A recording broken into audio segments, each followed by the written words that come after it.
దేశం అపరిచితమైనది, కానీ దేవుడు సుపరిచితమైనవాడు.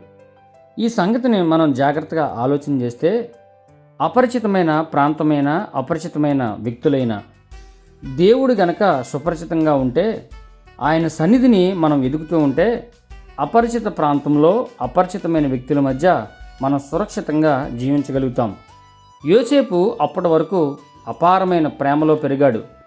తండ్రి ప్రేమ చేత ఆయన బంధింపబడి చక్కని జీవితాన్ని జీవిస్తున్నటువంటి ఒక యువకుడు.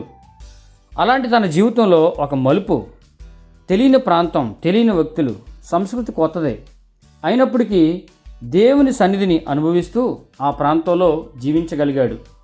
మనం అర్థం చేసుకోవాల్సిన సంగతి ఏమిటనంటే, మన జీవితాల్లో ఎదురవుతున్న అవమానాలు కానీ, ఎదురేతలు కానీ, కొత్త ప్రాంతాలు కానీ, సంస్కృతులు కానీ, ఇది కూడా ట్రైనింగ్లో ఒక భాగమే అని గుర్తుపెట్టుకోవాలి. అంటే దేవుడు మనకి పాఠాలు నేర్పిస్తున్నాడు కాబట్టి నేర్చుకోవాలి.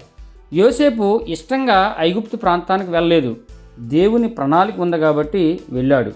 ఆ ప్రణాళికని ఎరిగాడు కాబట్టే దేవుని చిత్తంలో ఉన్న ఆశీర్వాదాలు పొందగలిగాడు. మనం కూడా మనకున్న వాటిని బట్టి, మనకు ఎదురవుతున్న సమస్యలను బట్టి లొంగిపోకుండా, కృంగిపోకుండా దేవుని చిత్తానికి అప్పగించుకుందాం.